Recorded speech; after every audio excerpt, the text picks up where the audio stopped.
Tiffany, welcome to the Z Marketing Podcast. Thanks so much for being with us today. Thanks for invite. My pleasure. So, for those who don't know you yet, maybe you could just summarize in a brief elevator pitch. Who is Tiffany Wilburn? Yeah, well, I have been identified my entire life as being fearless and being an innovator. When I was a child, it wasn't a good thing to be identified as being fearless, but I was always the kid that would go to the top of the hill on my bicycle and fly down at full speed just because. And innovative definitely came as a result of my mother very sweetly, telling me, "Oh, you didn't follow the instructions. You were being very innovative. You figured out your own way to do it."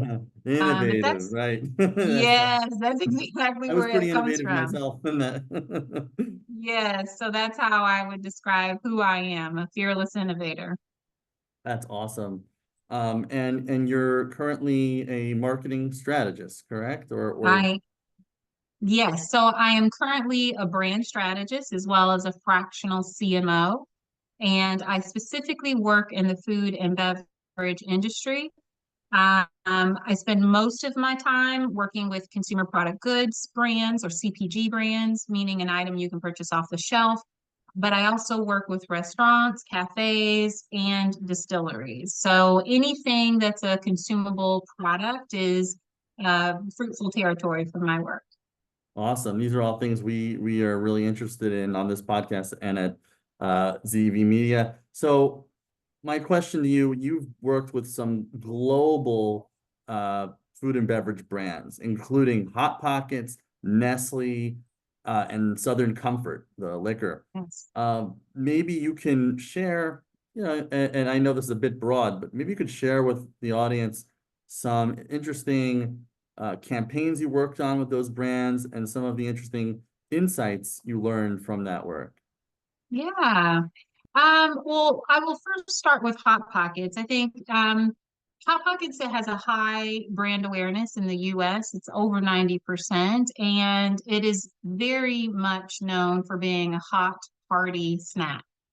And when I was working on that project, the campaign in particular, it was a time when the business was doing well, but the growth was slowing. And it was slowing because of other competitors in the frozen snack aisle, things like a pizza roll or other like fried chicken wings or things like that that Pizza were bagels, taking that used to pizza compete on bagels. TV. Yeah. Yes, they all of those competitive products were stealing what we referred to as share of stomach with Hot Pockets. And so the challenge was to create a campaign, a paid media campaign that reinforced the functional benefit of Hot Pockets in comparison to the competitive set, but also a opportunity to make an emotional connection so that there would be lasting preference versus just switching at the shelf. And so the campaign that I'm thinking of in particular, it was really a fun campaign to capture. We actually recorded or shot it in Mexico City, and we specifically shot two very unique creative concepts. One that hit very hard on the functional benefit of being a hot, hearty, satisfying snack, and another that really spoke to this unique relationship that our target consumer, which were young boys, 13 to call it 24 on the high end, their relationship with their mother. Because an insight that we learned through some ethnography work that we did was that even though the product was being consumed by our young, hungry, mostly male consumers, mom was the one who we needed to speak to first and foremost because she was our shopper. And if he didn't ask for it, or on the opposite side, if he didn't consume it, if she purchased it and put it in the freezer and he didn't consume it, then she wouldn't purchase it again. So it was this very interesting relationship between mom and eater, or the shopper and eater, that we worked through with that campaign. Yeah, that's very interesting. I love learning insights like that. We had someone on this show recently, Aaron Itzkowitz. I should put you in touch with Emotion Track that sometimes made these interesting discoveries about, companies sometimes think their demographic is one audience, and they might not realize they hit a lot stronger with another audience entirely that they never would have thought of. Right. And I don't know if you were behind this, but like it's so well branded that you just say Hot Pockets, and I think Hot Pockets, so The jingle, that was not me. That was in the 80s, but it's an ownable brand property that continues to be associated with the brand because of its distinctiveness. That jingle came about during the time when there were lots of jingles. You had the Oscar Mayer jingle, and a few others, like Jello. And so the Hot Pocket jingle was, I think it came out in like 83, 84. Don't quote me on that, but I remember seeing the actual TV campaign that featured it for the first time. And it was really driven by the insight that these young, hungry, mostly male eaters were able to demonstrate a bit of independence by making their snack in the microwave. And so it's almost like this rallying cry for independence, but at the same time, there's this beautiful satiation, both functionally from hunger being satisfied to emotionally like having a sense of freedom and independence that comes together through the interaction with this brand. yeah, and that's truly the power of brand. Like you think, they could think they're selling a pastry, some hot food in a pastry. What you're really Yeah. selling is independence, freedom. Yeah. And I Or remember the choice. commercial. Yes, choice. Like I remember as a kid feeling like that a little bit of that independence when like you made like something like a Pop Tart or a Hot Pocket, and like in the commercials I remember it was like, oh, it was a lot of times boys coming home, skateboards, and they would like make a Hot Pocket. And I know that you have a track record of helping um global brands kind of do a refresh and Yes. revive the brand. Maybe you could speak a little bit about your time at Southern Comfort. Full Yeah. disclosure, my apologies, not my thing. I didn't like it. I tried it in college, but I know it's a really great thing a lot of people love. So yeah, let's dig into that too. Yeah, absolutely. This is one of my favorite case studies, truthfully. All of the brands I've worked on in my 20 years have been like children of mine. I love them, but Southern Comfort is a unique child in that it's the child that gets the most hate Yeah, I'm compared to sorry to some of insult the your others. child. I would It's not want to do okay. that. It's okay. I appreciate authenticity, so it's fine. But so the opportunity with Southern Comfort, the brand had been purchased from Brown Forman by Sazerac around probably the 2014, 2015 mark. And it was the largest brand in the global portfolio. It had presence in Germany, the UK, Australia, South Africa, in many Asian countries. And what the challenge was at the time, the top line sales as well as the bottom line profitability had really come to a point where it stagnated. And so the challenge was, how do we get this brand back on track for being the global growth driver for the organization, as well as put it back on the pedestal that it rightfully deserves? It's a 150-year-old iconic American brand, and there's only so many of those we as a culture have. When you think of an iconic American brand, you might think of Coca-Cola or Levi's, but Southern Comfort is truly one of those brands. And so the challenge was, how do we get this brand back to success, back to health? And the first thing that we had to do was take a look at our consumer base, both our current core consumer, the best consumers, as well as who would be a viable strategic growth consumer, and what's the total addressable market opportunity for the strategic growth consumer. And so what we found out pretty quickly was the barrier to entry in terms of trying the product, not the category, not the whiskey category, not the liqueur category, the product was the taste of Southern Comfort 60 proof is quite sweet.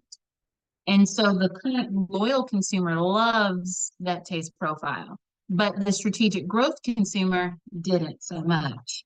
And a lot of that had to do with just changing consumer preferences and trends. At the time, there was more energy and enthusiasm behind Mezcal, which has a very smoky, oaky taste profile.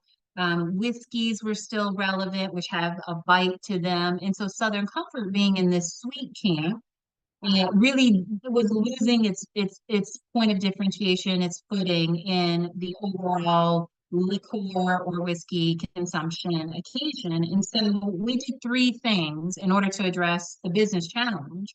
The first is we address the product feedback. And instead of changing the current formula, meaning the 60 proof, we decided to add a new SKU, which was the 70 proof.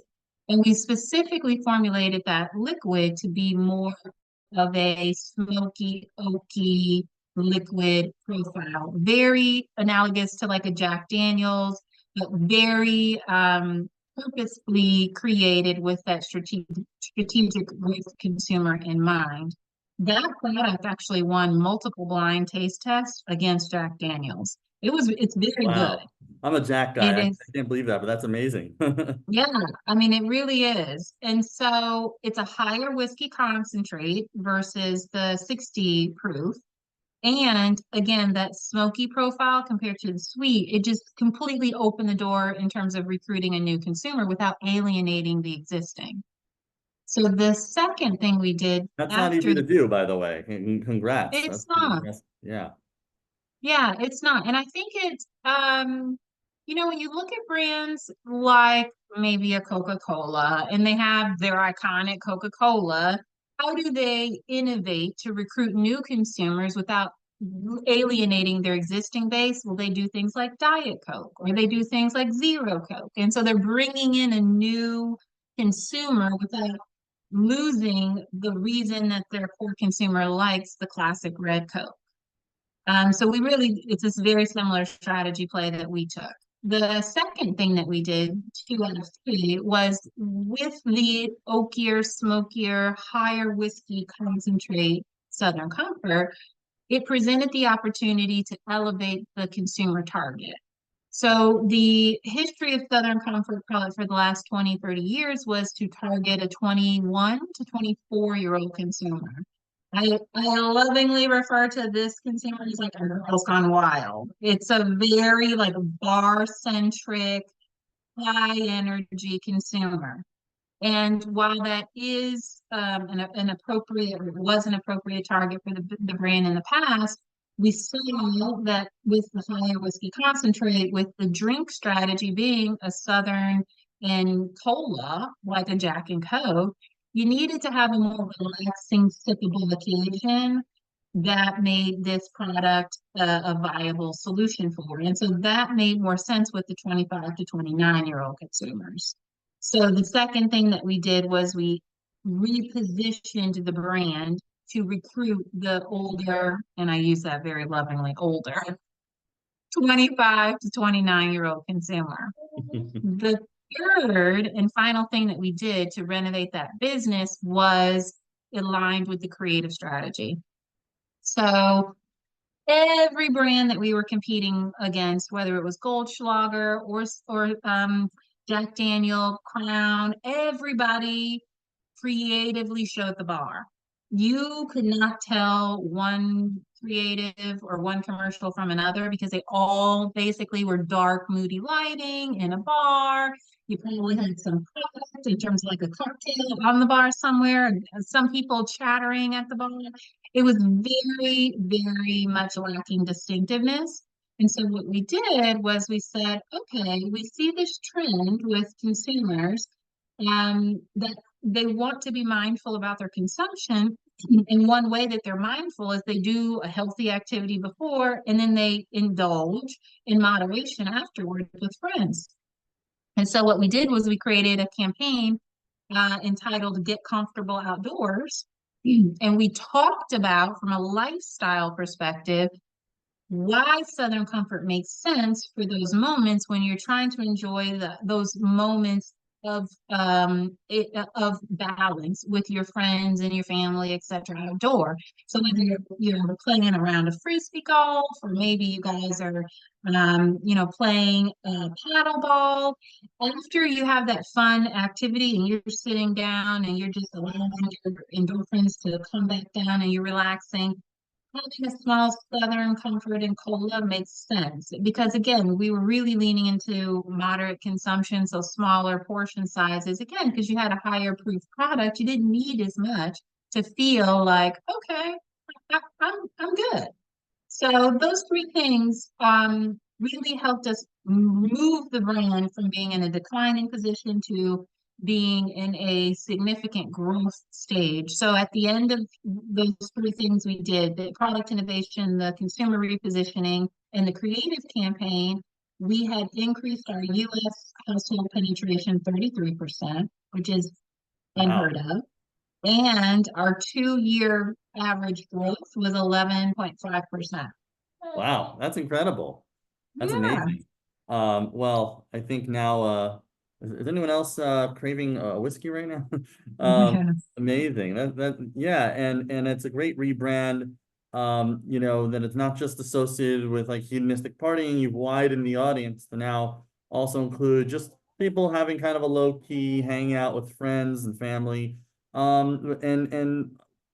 we move on to your experience in the beauty products world, I'd love to know a little bit about your work at Nestle and some interesting campaigns there. Because, I mean, speaking for myself and probably many other people, Nestle was like a big part of childhood. So, yeah, I'd love to hear about that.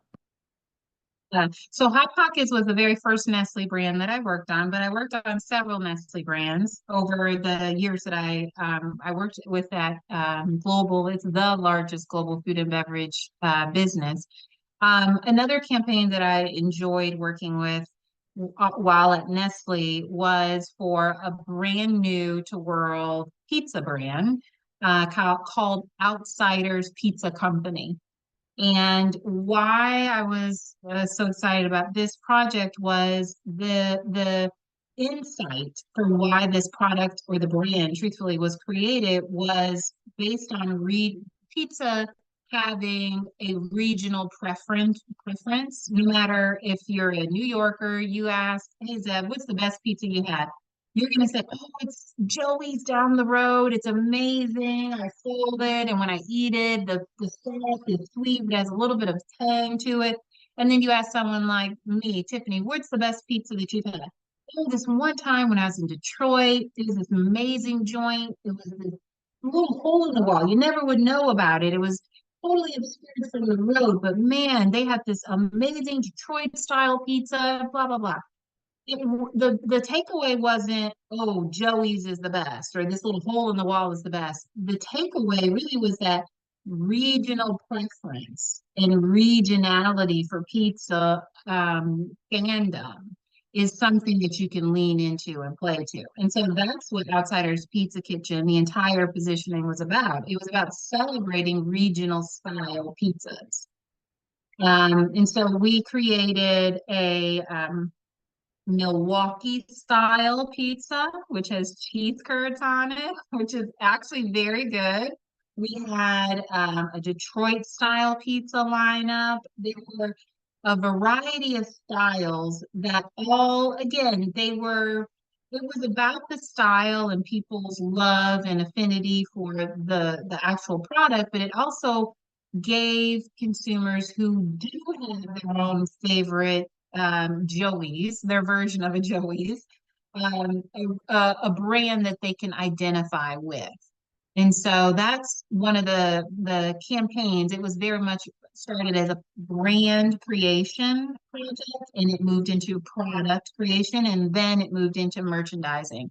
And honestly, it was a beautiful natural progression of my work because as a fractional CMO, I own all things related to marketing, but marketing is so prolific nowadays, and I know you know that. But I really focus in on owning brand, whether that's new to world brand creation or brand renovation, product innovation, as we've been talking about for illustrative purposes, as well as merchandising. So, how are we creating velocities and increasing productivity for the brands? That's amazing. That's And I see it's a frozen pizza you can find in different supermarkets, and you're really tapping into something here because I'm passionate about pizza, and I'm guessing my audience is starting to figure that out because literally I ended my last episode talking with a guest about pizza. So it's pretty funny you brought it up. I was literally debating with some friends yesterday about New York pizza versus Chicago pizza. I just learned about Detroit pizza literally yesterday, so that's also crazy. It came up now, and I think that it gets at something because whether you're passionate about New Haven style or Neapolitan, um, people fight wars about this stuff. So, like, to be able to go to a grocery store and without going to the place, try some other styles, if you're Yeah, open-minded, or to just be like, wow, hey, my region, my area of pizza that not enough people know about is like there and represented. Like that's really cool. So yeah. great concept. I love that you talked about New Haven style because that is one of we didn't launch it, but that was again part of the whole like product research process. And I was in Connecticut for quite a while, trying quite a few New Haven style pizzas, and they're very distinct and they're very good in their own right. And so the entire brand proposition was again, it was a rallying cry for all of the people who have their favorite regional style pizzas. Yeah, if that was my assignment, by the way, I would just be like, yeah, I'm sorry, I'm still doing research. I gotta try. Awesome. So, to segue a little bit, you've had a lot of experience in food and beverage, and thank you so much for sharing your insights from working with those big powerhouse brands. I want to move on to beauty products and skincare. Yeah, I know that you have a lot of experience there, and I'm curious, what are some insights you can share? How important are things like ingredients, yeah, concerns about health and natural, the natural stuff versus, just looking better, yeah, or, pack colors and packaging, yeah, particularly in e-commerce, because I think it's obvious how important it is, what role it plays in the brick and mortar experience, but also yeah. curious, what it does in the world of e-commerce. Yes, yeah. So beauty and the HBA, health and beauty aid category as a whole, the ingredient efficacy is very important. So there's a few different schools of classifications of the beauty industry today. So there's, clean beauty, which clean is and to some extent marketing puffery, but there are certifications that fall underneath clean that again are proof points that the ingredients are either organic or they're plant-based, etc. But ingredients from an HbA perspective as a category is very important as it relates to efficacy. How effective is this product at delivering the outcome it's promising? Um, Now, the additional things to think about in the HbA category that that are probably just as important, if not maybe even a little bit more, is the fact that it's a category that has an outward expression, but also an inward expression, meaning beauty is perceived by the eye. It's what someone else sees. But it also is like how you feel about yourself and how you are showing up as your very best, the very best version of yourself. And so there's this huge emotional benefit that is in the HbA, the health and beauty aid category that you don't see as significantly in other categories that are maybe non-consumable, especially non-consumable categories. Amazing. And One question that I have, because it seems to be, there's a lot of talk now in the digital marketing space about influencers. A lot of people are starting to say that influencer marketing is dead, that it's not what it was in like 2018, Mhm. 2019, Mhm. that people, I guess, either see it's fake or whatever. Maybe you could speak a little bit about influencer marketing today and Yeah, supporting 2024, specifically in food and bev and beauty products. What's yeah. the role it plays? Is it still alive? And how can brands best leverage influencers and UGC, user-generated content? Yeah, absolutely. So I don't think it's dead. I do think it's evolved. I see influencer marketing as a part, one tactic in your discovery strategy. I don't see influencer marketing as part of your conversion strategy. So when a discovery strategy is executed well, the influencer has an authentic affinity with the brand or a category. They are able to use the product or demonstrate usage in a manner that is authentic to how they use products. And I don't think that it needs to be thought of as a broadcast opportunity. I think there's niches of influencers who make the most sense to tap into for food and beverage discovery influencer marketing. So, I'm there's sorry, just for some, sorry to cut you off. Just for discovery, you're talking about like awareness, right? Like people. exactly Okay. finding it. Oh, I didn't know this existed. And so there's influence in the past, call it, 7 years ago, influencers were all quite broad. But now I think the best way to leverage influencer marketing is to find influencers who have a very narrow scope of view in terms of what they talk about and why they talk about it. And again, the purpose behind their why. So if you're a non-alcoholic beverage brand, maybe 7 years ago, you would send your product to any influencer who consumes a beverage. And I don't think that that's the right way to use influencers today. I think that you need to find influencers who not only advocate for non-alc beverage consumptions in that example, but maybe they have an entire platform that's all created around mindfulness and slower consumption and non-alcohol and its benefits and its in the potential upsides to even moderate drinking or engaging in the alcoholic consumption occasions in moderation. So narrower scope, utilizing them for discovery versus conversion. And then UGC, in my opinion, I also don't think that that's dead. I think UGC, when it's done organically, we've seen it be done really well, especially with like the dance competitions.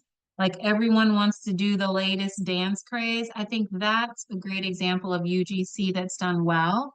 And again, why are consumers or people even participating in these dance competitions? It's because they want to feel like they're a part of the conversation, and so brands, especially in the food and beverage industry, need to find ways to cultivate conversations with their consumers.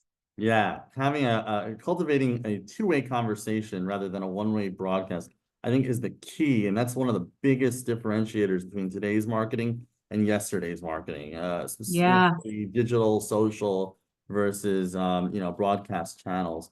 In your experience, like with influencers, or I'll say, from my own experience, I saw like, I guess we're going back 7, 8 years ago. If you wanted to sell a juice, you would just find, oh, some attractive Brooklyn hipster lady with like a micro influencer with like 20,000 followers. And she would talk about anything and everything, from juice to deodorant to computer coding classes, even though she's not a coder necessarily. You know, and it worked, even though a lot of people were skeptical and saying, hey, I don't know if I buy this person, I know they're just doing it for the money. And yet the data and the numbers I saw firsthand were still working. I Yeah. always predicted early on, I said, I've had influencers say I'm just doing it for the money. And I always Mhm. thought, long term, you're going to dilute your brand unless you find a niche and stick with it. And I think now, just like in any kind of marketing, if you're too broad and you're not niche, you're just going to get passed over. It's too competitive. Um, and UGC, I agree with you, very authentic. If you can get the reach, that could be challenging. Not all the people have a big platform, and there's maybe even a blurring line between influencer and just users who are just evangelizing your product. And one strategy I find, and I'm curious to hear from you. I don't want to bias the witness, but like for the discovery piece, I agree with you about influencer marketing. For the conversion aspect, Mhm. what do you think helps move people down the funnel or to the next stage of the buyer's journey? Because I was advocating early on, like if you really want to explode your reach, you gotta remarket. Remarketing is the key, and remarketing with paid ads, targeting the followers or visitors to your site who came by way of the influencer or followers of the influencer will maximize your returns because the influencer, you get a spike in traffic for a while, maybe even some ads to cart, some purchases. But there's so many people who are now intrigued, but they're just not, you got to follow them. You got to stay on top of Yeah. mind with them. So what are your suggestions for going from that discovery phase of an influencer down to conversion? Yeah. So there's a lot of steps in between the discovery or awareness down to conversion in the traditional brand funnel. And so I think you have to be mindful of that. It's not, hey, you know about me, so now you want to buy from me. It's really important to acknowledge, to your point, that a consumer has demonstrated interest. And when they have demonstrated interest, you need to respond. And so your example is a great example of, okay, one way that you can respond. I think there's a variety of ways that you can respond, and it depends on the business challenges, and it also depends on the target consumer. If you're targeting a consumer who's over 50 and maybe getting closer to their retirement age, how you respond to their interests is likely going to be a little different than maybe a consumer who is 24 and they have responded with some sort of level of interest for your product. So I think meeting your consumer where they're at in order to in order to convert that discovery into an actual viable interest and then a trial.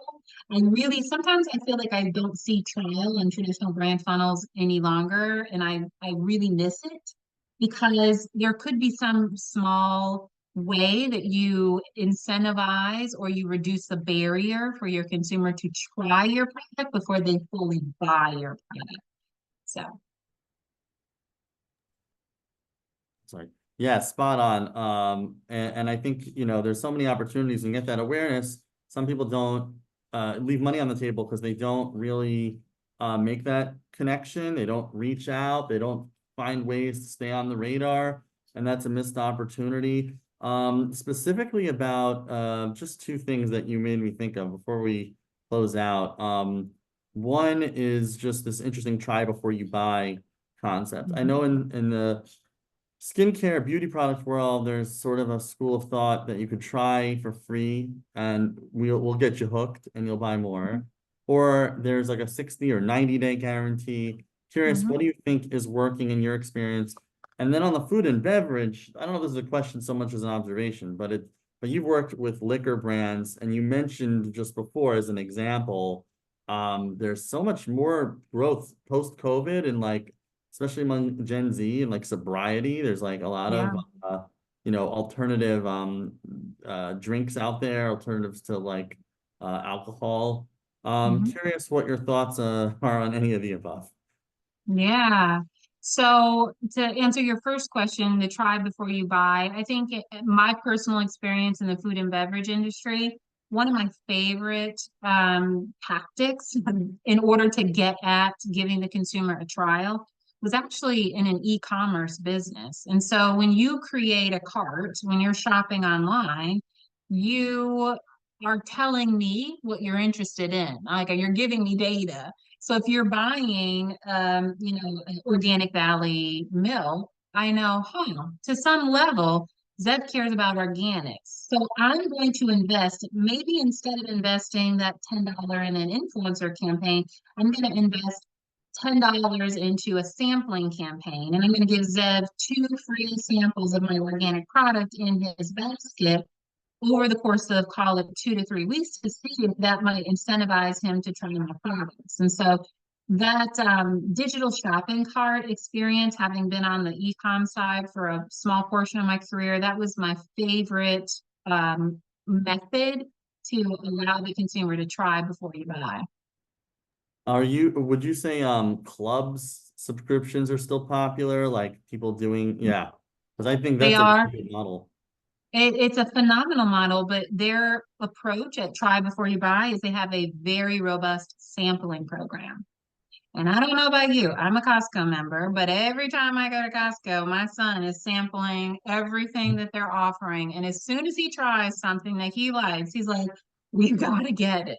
And of course, I'm the mom. I've got to get it because my kiddo loves it and he's going to eat it. And so what you did was you reduced the barrier, being fear of consumption or fear of like, especially on a high price item, in order to get me to make the purchase. So the trial component in the traditional brand pyramid is very important in my opinion. Yeah, and one other question about this, like, what is your take on, hard seltzer, Yeah, non-alcoholic beverages that are like beer alternatives, flooding the market, undoubtedly taking market share from, traditional liquor, wine, and beer. yeah. How do you think brands like Southern Comfort or other, other liquor brands, how or beer, how do you think they can adapt or contend with that? Yeah. So the non-alc category is definitely growing. It's been growing for probably the last 6 or 7 years. It is still a very small share of the total alc industry. Probably last I looked less than 10%, but again, significant growth. Yeah, it used to just Um, be, sorry, it used to be just like O'Doul's, right? Yes, you remember. Yeah, you're showing your age, Zev. Yeah, that's what I had in high school. Yeah, old duels. You felt cool because you're like, yeah, I'm here. I'm at the party. And I think what's really beautiful about the entire emergence of innovation in this sector is that they were really listening to the consumers. And so whether the consumer was saying, I want a non-alc alternative in all of these varieties, whether they're malt-based or seltzer, low ABV, or THC or CBD infused, or botanicals or adaptogens, what they heard was the consumer wanted choice. And that's what I think is most important is to never lose sight of who is in charge. And the consumer should always be in the driver's seat. So the emergence of brands like White Claw were very disruptive years ago, and I feel like that has kind of settled. And so now we have another tidal wave recently in the beer alternative categories. And so you have brands like Athletic Brewing and Partake that have done a phenomenal job of innovating. Phenomenal. They have addressed what the consumer wanted, which was choice, but then they also doubled down and they gave that consumer choice in a package that rivals the functional reason to believe for the spirit product or an alcoholic based product. A partake non-alc beer is 10 to 25 calories. So it's like, and it tastes great. And so I love that kind of innovation where they hear the consumers, they respond to the consumers, and then it's kind of like the Sham Wow guy. And then there's more, I remember that. So I Yeah. love it. Yeah. A great take. And yeah, even a skeptic like me, I'm like a, beer connoisseur. And it was like, I was at this comedy show. They were promoting some kind of hard seltzer. And it was like, wow, this is great. It's the same amount of alcohol, delicious taste. I don't feel gross and full. I totally see the appeal of this. So maybe you can share with my listeners before we go, just where could we Yeah. find you? How can people connect with you? Maybe there's Yes. anything interesting you'd like to share you're working on. Absolutely. So definitely you can always find me on LinkedIn. I'm very active over there, as well as on Instagram, Clever Disruption, at Instagram, and then Tiffany Wilburn on LinkedIn. And then what I'm working on, I continue to do the work related to brand, product, and merchandising strategy, innovation, and support for food and beverage businesses. Again, CPG, restaurant, cafe, distillery. And so what I'd love to work on with anyone that's interested is just starting first with the conversation. So feel free to reach out, go on my website, cleverdisruption.com, and you can schedule some time to talk with me about how we might be able to create some clever disruption in your business. All right. Thank you so much, Tiffany. We'll talk soon. Thanks, Ev.